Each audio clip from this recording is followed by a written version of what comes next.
Hi everybody, it's Gemma. Welcome back to Pampered Wolf. Today I'm going to be answering all of your skincare questions that you posted over on the community tab of the Pampered Wolf homepage. Thank you very much if you took the time to pop across over there and post your questions. Really appreciate it. I got absolutely loads and I'm going to answer as many as physically possible within this video. Just to let you know though, I can't answer any skin related questions that are more of a medical nature or have medical connotations attached to them. It will be really irresponsible of me.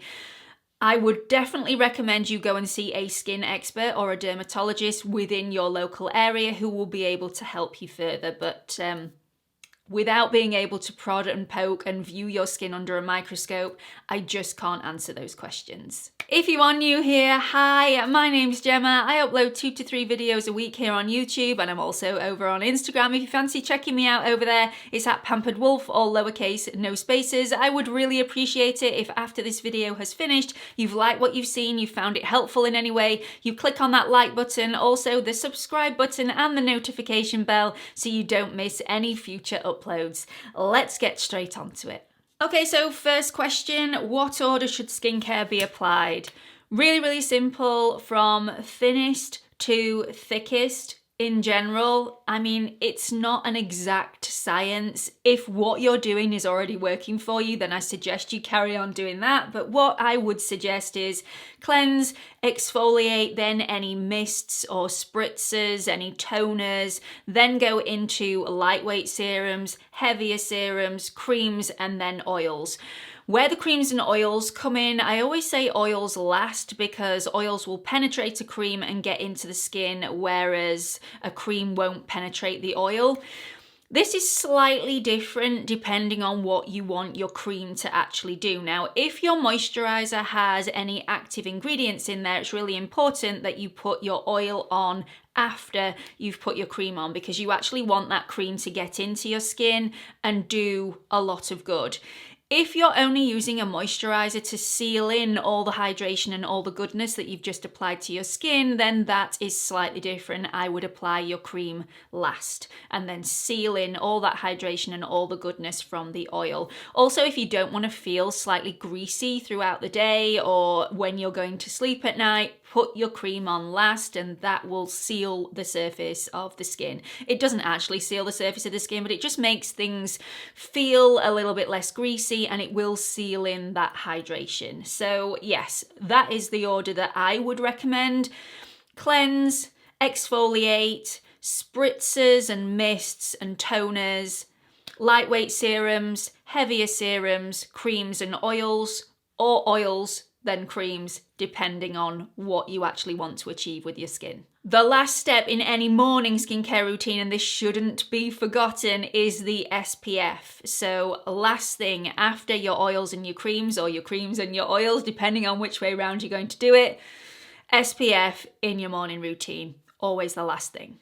Moving on to the next question, what skincare products don't work well together? Now, I'm not quite sure whether you mean active ingredients or whether you mean products in general or the ingredients within the products. So I'm just going to say, because I will cover active ingredients a little bit later on in this video, oils and heavy-based silicone products don't go well together, and if you are getting any pilling on your skin, I would definitely advise you to have a look at the ingredients within the skincare that you're actually applying to your face, because if you're applying a cream with a lot of silicone in there, if it's really heavy and thick, and you're applying an oil, the oils tend to break down the silicone and make it pill. So those sorts of products don't really go well together because they'll end up breaking themselves down and making a mess on your face, and nobody wants that. So I would definitely try and split those products up, or at least try and leave a lot of drying time to make sure that the first product that you've applied has completely dried down and soaked into the skin before you apply the second product. Next question, do you still do dermarolling, use microcurrent or LED therapy, and how do you fit this into your routine? Okay, so I'm just going to glide past dermarolling for a second. I'll revisit that in just a minute. I've never liked microcurrent. I've not liked the way it feels on my skin. I am a typical type A person. I like to be in control of everything, including my muscles. I don't like the feel of it on my face.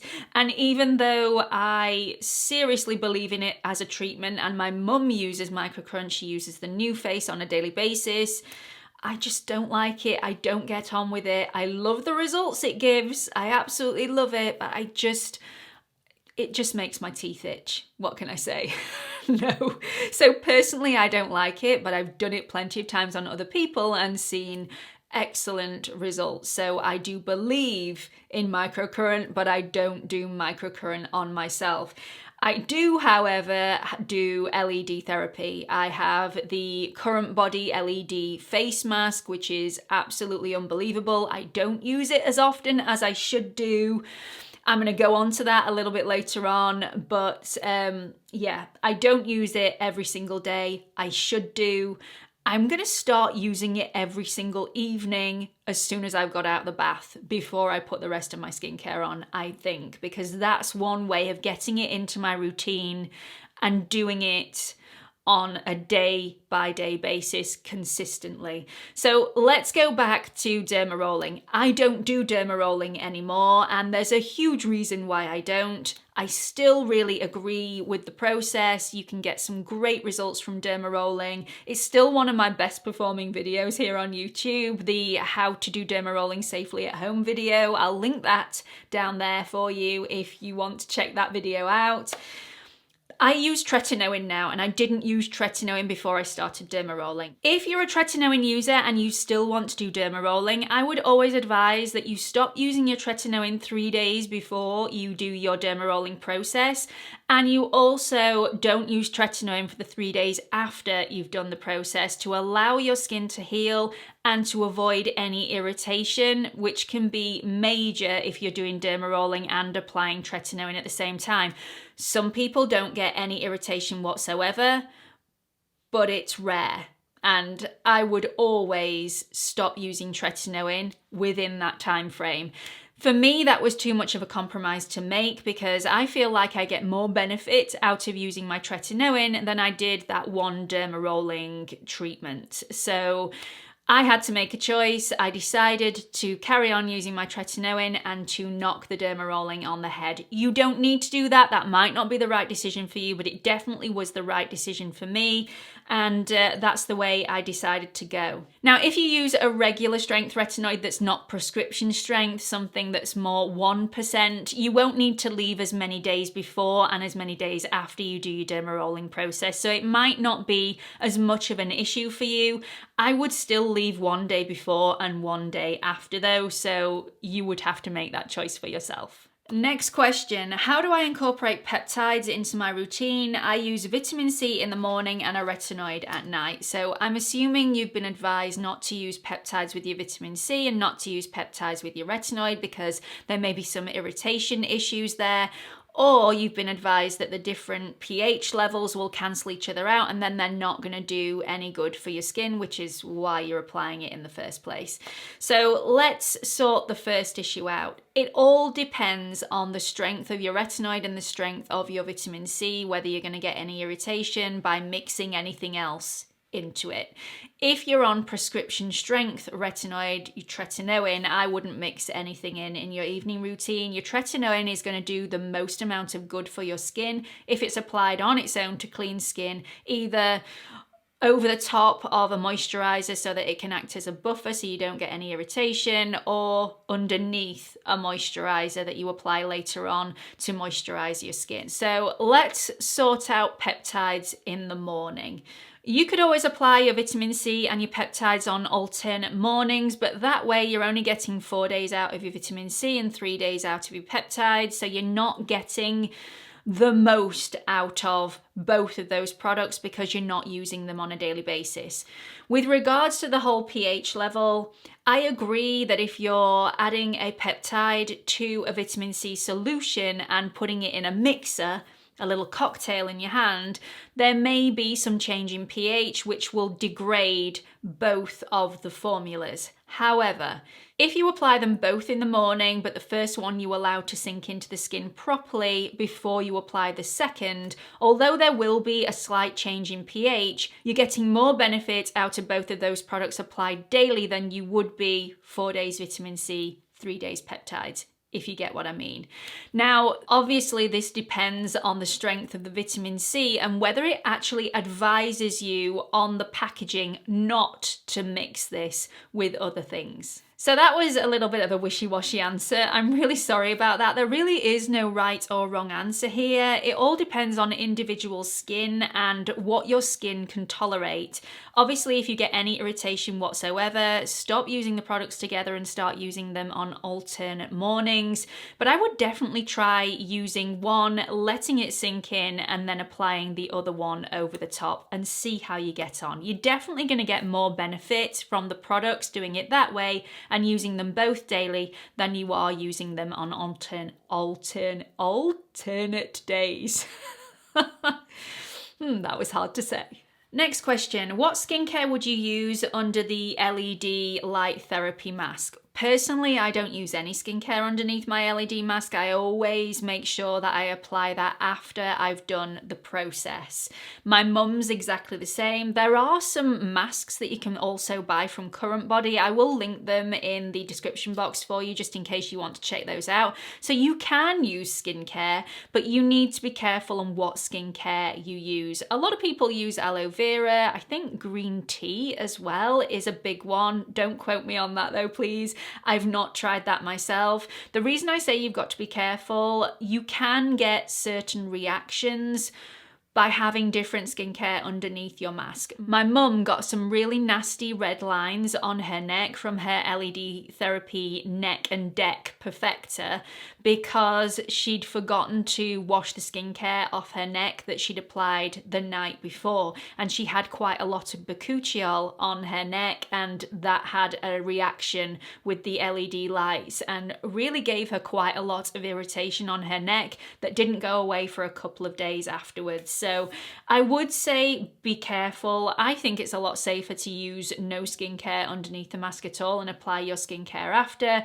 But I mean, a lot of people do use skincare underneath their mask. It's just me, I don't. Next question. I have congested skin but always double cleanse. What should I do? I completely feel your frustration within this question. Skin congestion is when you get those tiny bumps all over the skin from the sebum trying to escape the pore and it being sealed in. It then causes a little bump on the surface of the skin.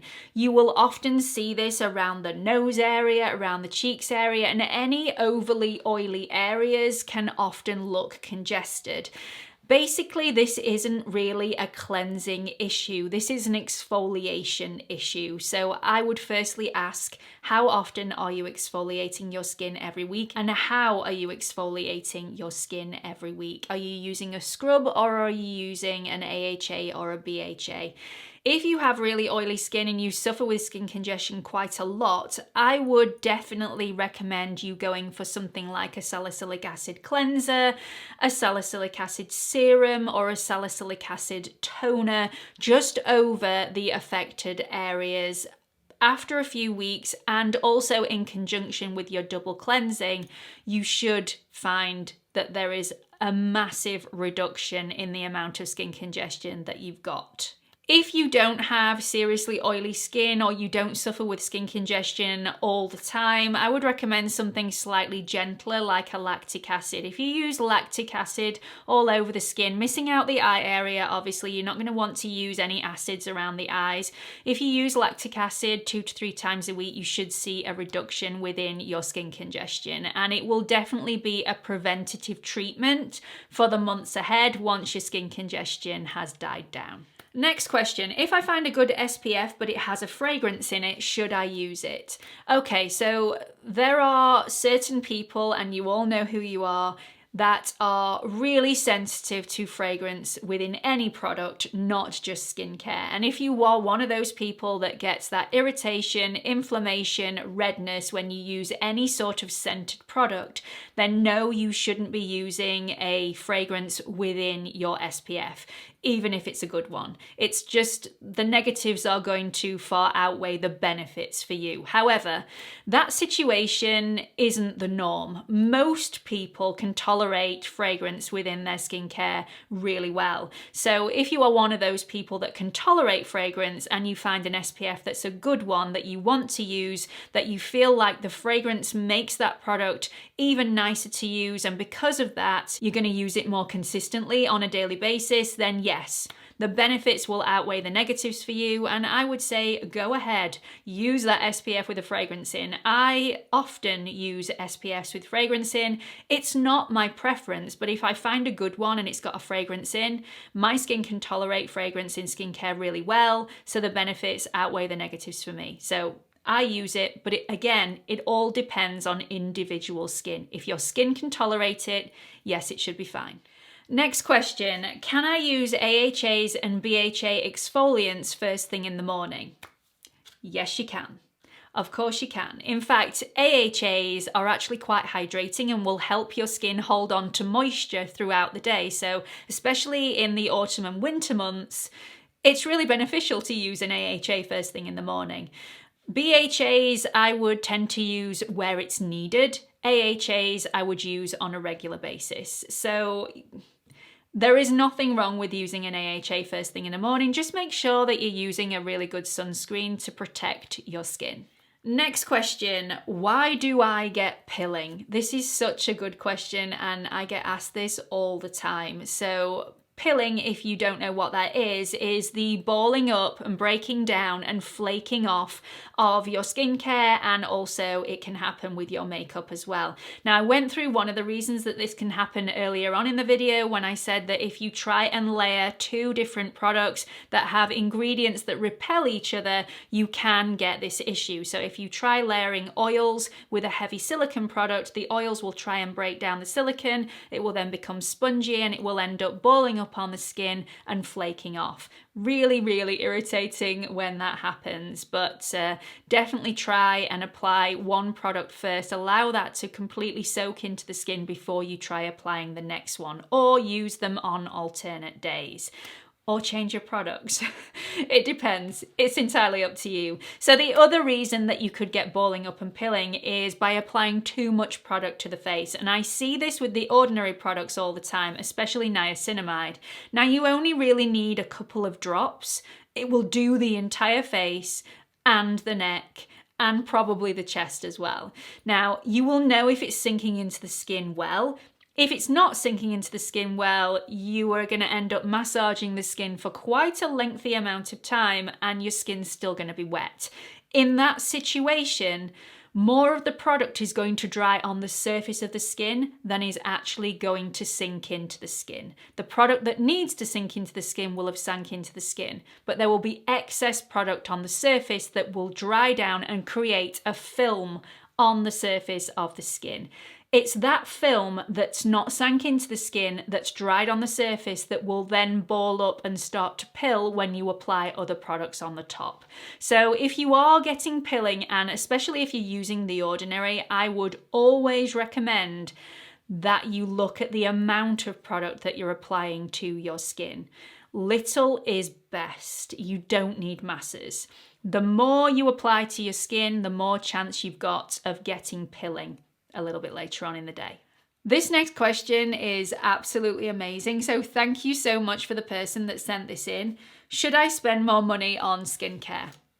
Okay, so firstly, I would never recommend to anybody that you go into debt to buy skincare. There are some amazing affordable options on the market, and what somebody else needs in their skincare routine, you might not need, so be selective. I use mostly affordable products in my morning skincare routine, as does my mum. Affordable products can be way more beneficial than going out and buying a £100 pot of cream that's just going to sit on the surface of the skin and not do very much more. So there are some amazing affordable options out there, and if that suits your budget, that is definitely what I would go for. I would never recommend going over your budget for skincare. However, and this is a big however, if you have problematic skin, if you have rosacea, if you have acne, if you have any sort of melasma, discoloration, and you are spending more money on makeup covering up the problem rather than tackling the problem, making the problem better, and preventing that problem in the future, then I just feel like the balance is slightly off, and I would advise you to have another look at where you put your money, because there is a huge benefit in investing within your skincare if you can afford it. There's no benefit in investing in your makeup other than for the 12 hours that you're going to be wearing it, the problem's going to be covered up, but it's not going anywhere. So I hope that makes sense. Obviously, it's your decision. You spend your money on whatever you want to, but that is what I would advise. Skincare over makeup.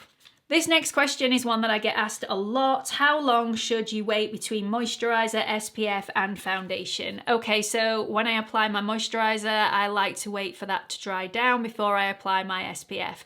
But I don't wait masses of time, and this will depend on what moisturizer you're actually using and the different levels of thickness of moisturizer, because the thicker the moisturizer, the longer it's going to take to actually penetrate the skin. So I would generally wait about 2 minutes after I've applied my moisturizer before I apply my SPF. After the SPF, this is the really key time to make sure you've waited enough time before you disturb that layer with your foundation. So I would always wait 15-20 minutes after I've applied my SPF before I apply my foundation. Next question, is it okay to use a retinoid every single day? Yes. Of course it is. It just depends on how well your skin can tolerate using a retinoid every single day.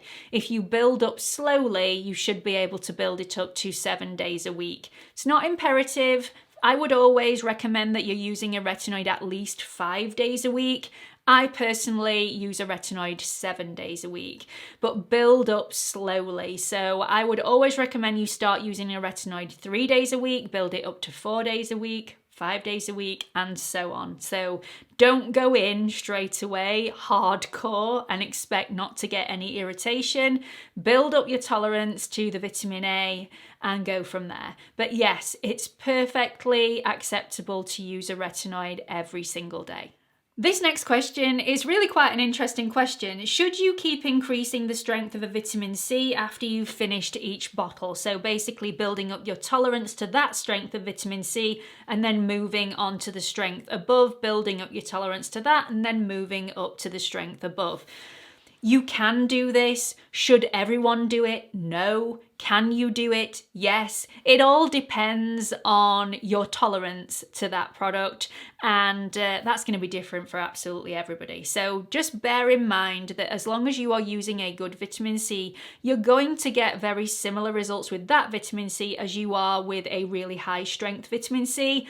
The difference is with the high strength vitamin C, you're going to see results a lot faster. So it all depends on what your needs are with regards to a vitamin C treatment, but I mean, by all means, you can up the strength of each bottle if you want to, but you don't have to. Next question, do you exfoliate before or after face washing? Always after. Always make sure you've done your cleansing process first. That way, when you apply your exfoliant, it can get straight to where it needs to be, the dead skin cells, and removing those dead skin cells without having to dodge and bypass all the excess oils on the skin, any skincare that's already on the skin, any makeup that's on the skin. So even if you don't wear makeup, I would still do the cleansing process first before you start the exfoliation process. Next question, how old should I be before I start using a retinoid? I generally, as a rule of thumb, would suggest 30. If you want to start a retinoid before you're 30, then that's absolutely fine as well. But if you have 0 signs of aging on your skin, that should tell you that it's a little bit too early to start using a retinoid. It's just not necessary for you. Use a good SPF. That way you don't need to use a retinoid as soon. It's much more beneficial. So look after your skin in the earlier years with an SPF. And then once you start to see those little signs of aging, usually around the 30 mark, but it might be a little bit later, it might be a little bit earlier, then start to use your retinoid. Okay, let's make myself unpopular and answer the next question, which is natural or chemical?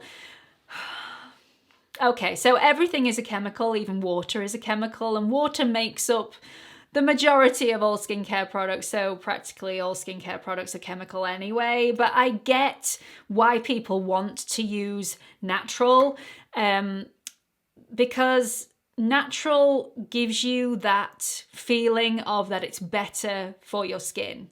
You know, processed food versus natural foods, obviously that's going to be better for your body. You're getting more vitamins and minerals and less fats and salts and processed stuff.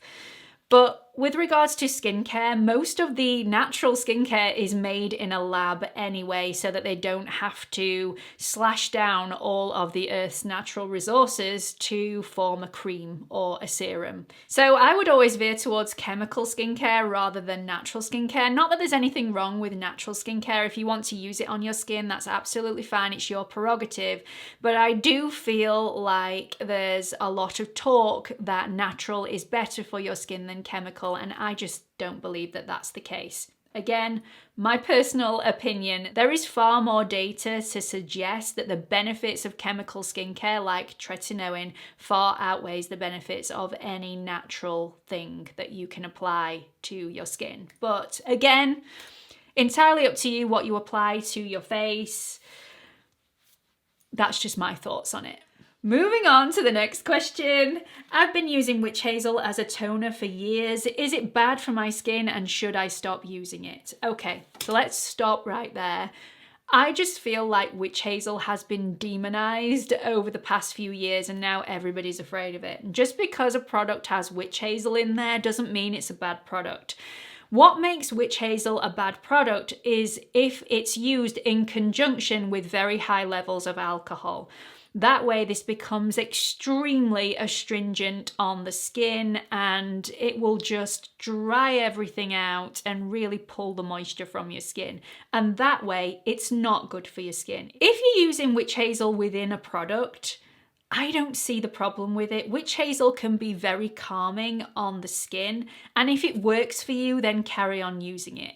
With regards to using pure distilled witch hazel as a toner, is it working for you? Are you getting any irritation, any redness, any skin problems whatsoever? If the answer there is no, you're not getting any of those things, then carry on using it. Just because somebody says you shouldn't use it doesn't mean that that is the law. So if it's working for your skin, then carry on using it. If I open my own salon, would I recommend to everybody who came through the door to use witch hazel as their toner?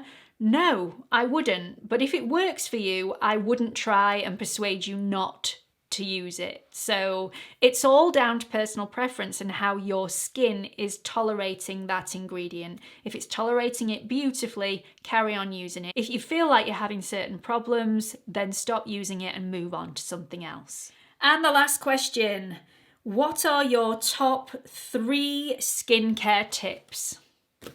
First, always remove your makeup before you go to bed.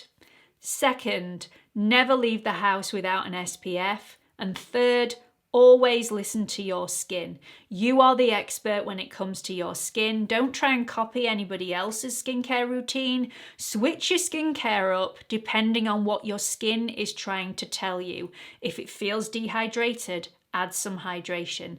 It's going to be different every single day. I have lots of different products on rotation depending on what my skin tells me first thing in the morning, and that is so key to a really good skincare routine.